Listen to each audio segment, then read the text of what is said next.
Hello everyone, I thought I'd make a quick video and show you a few of my favorite country albums from my record collection and talk about them.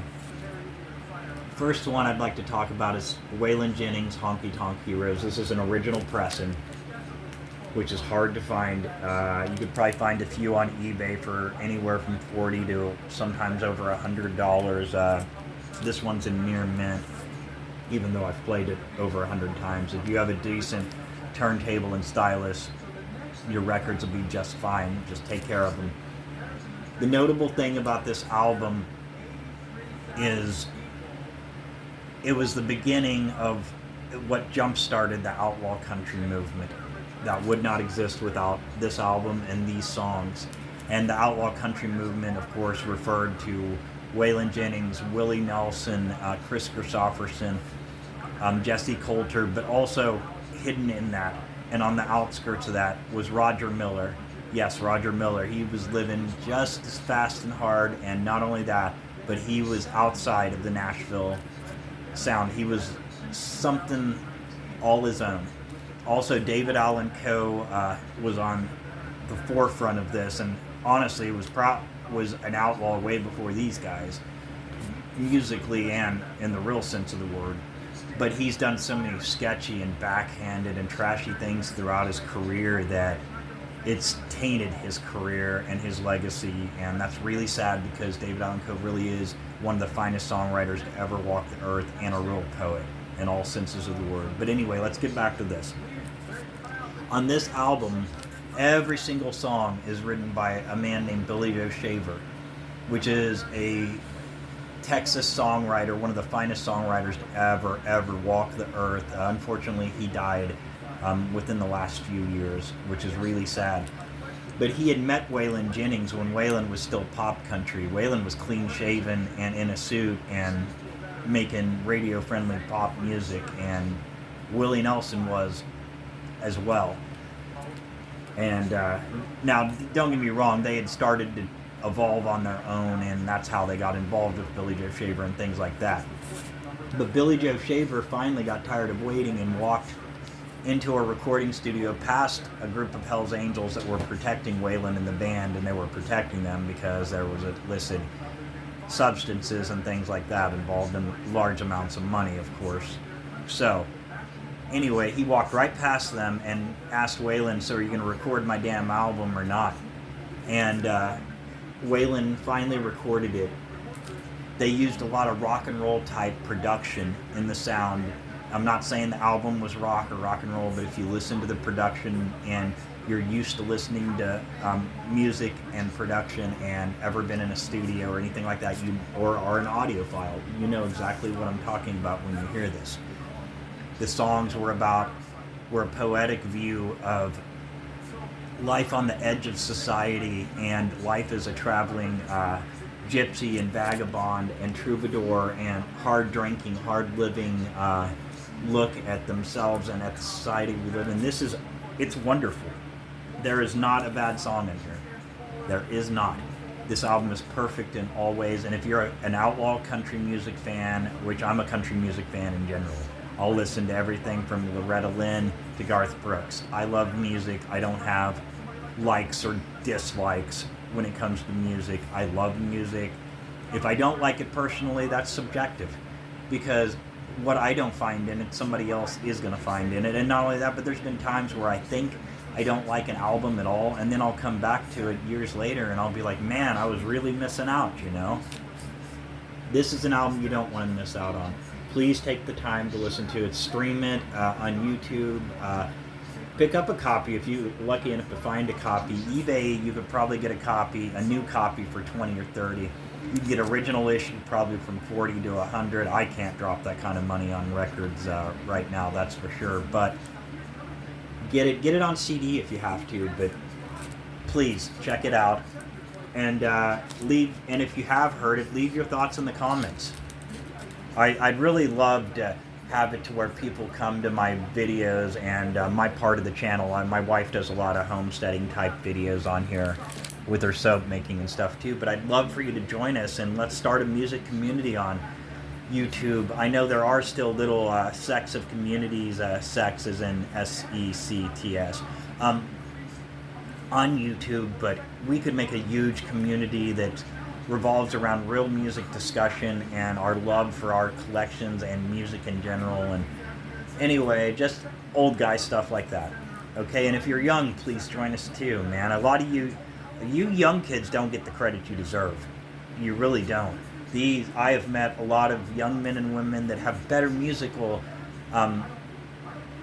palates than most adults that I know. So don't count today's youth out. Don't do it. They're just as hip as we are, if not more. All right. Next on the list, Jason Isbell in the 400 unit live at the Ryman. The Ryman, if you don't know what that is the Grand Ole Opry.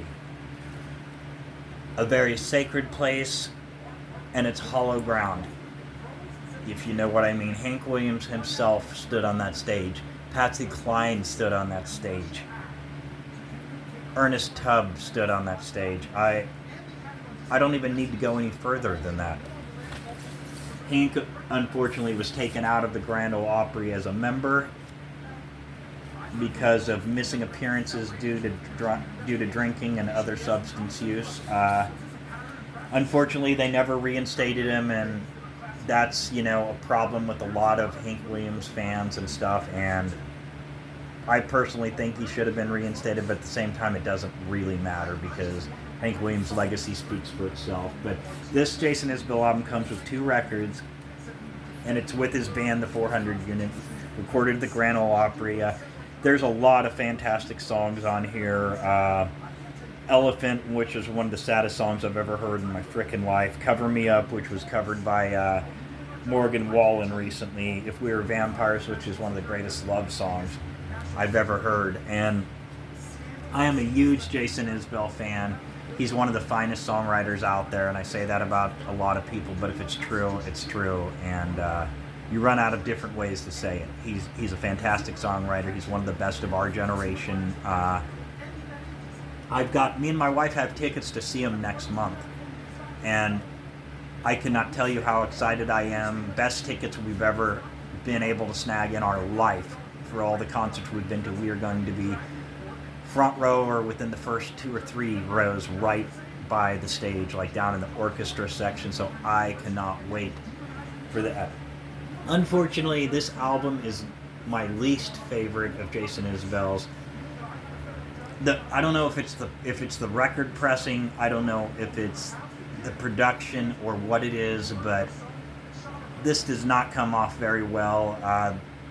It's not mixed well in my opinion.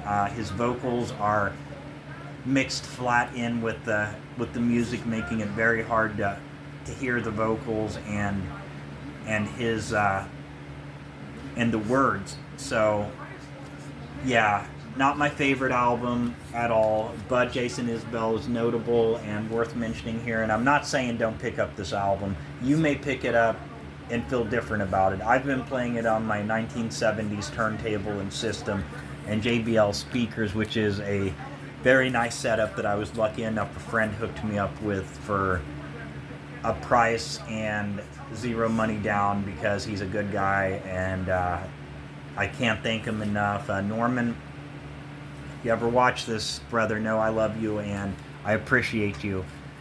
And so I've heard it on a pretty decent system, and I've heard it on, I even stuck it on a Crosley a while back, which I don't suggest you do with your good records. That needle on those Crosleys will dig right into your record. But if that's all you have, then just don't put anything too valuable or expensive on it or rare. If you're buying Walmart albums, which I'd still want to keep them in mint condition if I was you or near mint, but yeah, if you want to put your records on there and you just started, then do it. Just be careful with them, be as gentle as you can with them, and watch the turntable and the depth of the needle. But anyway, like I said, check it out. Tell me your opinions of it, and if you've already heard it and you think my opinion is trash on it, I understand that too, because like I said, it's all subjective. It's just as an audiophile, that album, it was underwhelming. for an artist that's usually overwhelming. So that's my opinion. Next up on the list, Tyler Childers. Self-titled. It's his newest album. And sorry, I had a call coming in to my niece. Tyler started out as what people would call an outlaw artist. Pretty rowdy songs and pretty poetic, beautiful songs as well. Much rowdier. This album here, he changed completely. He found his true voice. His writing has gotten better. His vocal performance is something that even I, as a Tyler Childers fan, did not think he was capable of.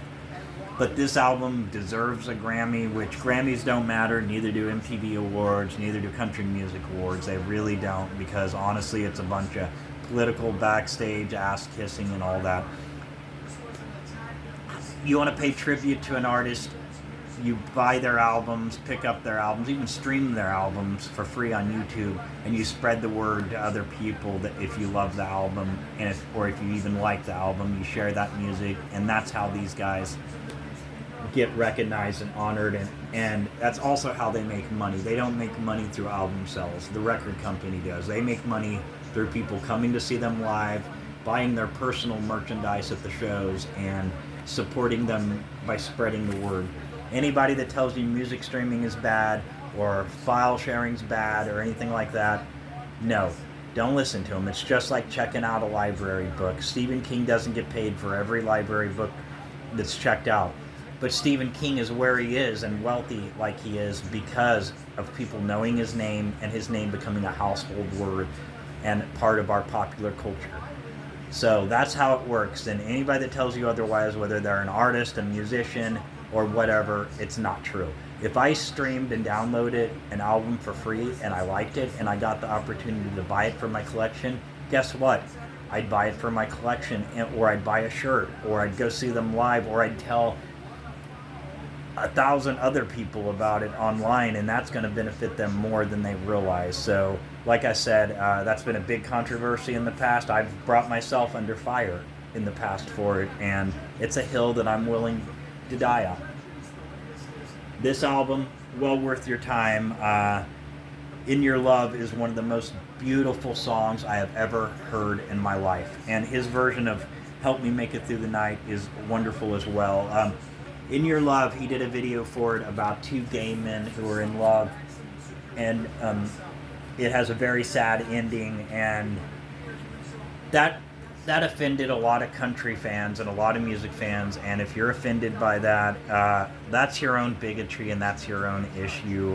Don't buy the record, don't listen to it. And I'm sure Tyler will not care one way or another. He's an artist, he's a songwriter, he's not in this for popularity. The man would be doing it whether he was on a street corner doing it for free or not. So if you want to be ignorant and bigoted, keep that away from me, keep that away from music. Music is something that unites people. Music is the universal language. Music is love. It's one of the greatest gifts that God gave us, was to be able to artistically express ourselves and our human condition.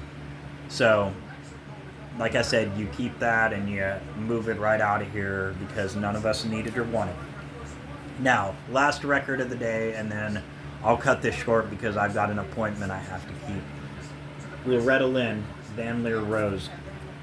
As you see, Jack White of the White Stripes is on the back cover. Show you the inside cover. This is a beautifully packaged album. It truly is.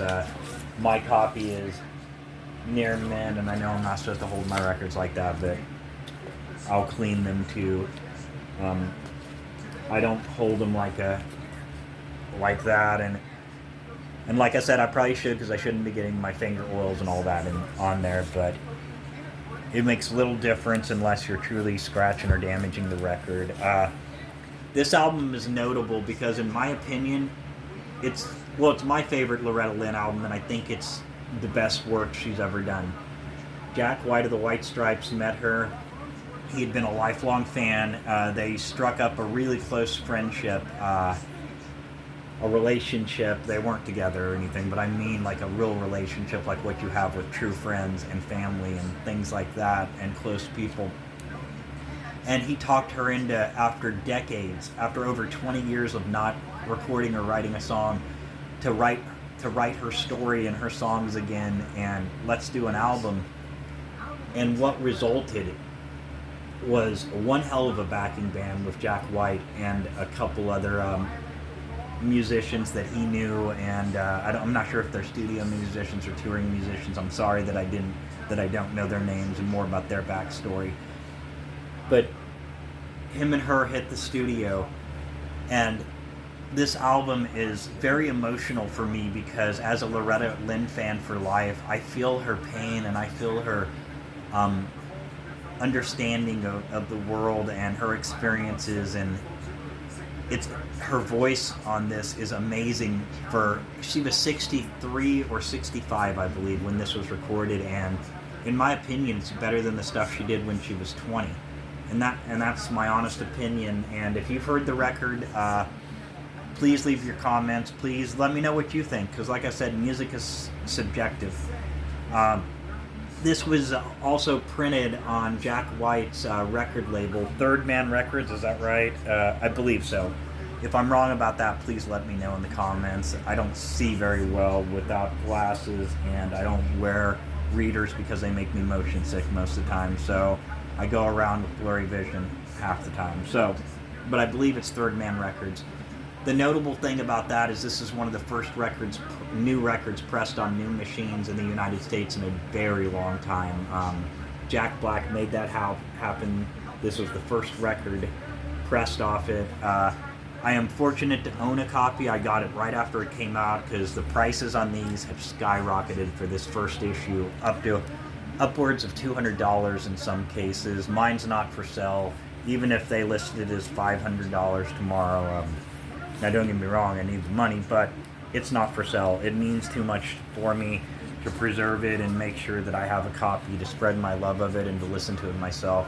Anyway, thanks for listening to my long-winded music talk. I'd stick around longer, but you're probably bored by now, and I've got to go somewhere. So I'm going to end this with saying, please come back here and let's talk music, and please check out my live stuff if you ever catch me on live, and communicate with me, and let's have a music chat, and let's start a music community of people that just want to share their love for music. If you play guitar, heck, come on, let's form a community. Play us your guitar. We'll listen, even if you're just starting. If you just love albums and you don't play an instrument, come and talk about music. If you're just getting into collecting albums or playing an instrument, please come. Let's talk about music and our love of music, and let's make a community out of it. Something positive on YouTube. Something positive for humanity, because we need it right now. And music needs it right now. Let's preserve these great albums and these great artists that may not be preserved otherwise. And I'm talking about people from 40 to 16. Because these young kids today, there's a lot of them that are hipper to the older music than you think they are. I've sold records to them in the past. I've talked to them in person for hours. I've built rapport with them over music and bonded with them through music, and formed lifetime relationships with them through music. There's a guy on my friends list, my friend Caleb, which I hope you're doing well, dude. I've known him since he was 15, almost 16, through my record section at our secondhand store. And now he's grown, he's out of school, he's an EMT, and that kid has more music knowledge and a better music palette than I do at my age, and I could name you 500 top albums that I've listened to, just my favorites, and tell you almost every song on them and things about them. So that says a lot. And I'm not saying that to be cocky or anything. It's just I was a loser teenager and a loser, outcasted, misfit kid. So I had a lot of free time on my hands, and music was my sanctuary away from my home environment, and my sanctuary away from being bullied and society in general, and how I didn't feel like I fit into the world. Music gave me a home, and that home and that safe place is still there for me, and it's there for a lot of you too. Music is the greatest gift we've been given here. Like I said, it's how we communicate with each other as a person. Anyway, I'm rambling, so God bless you. Take care of yourselves. Take care of each other. Keep spinning.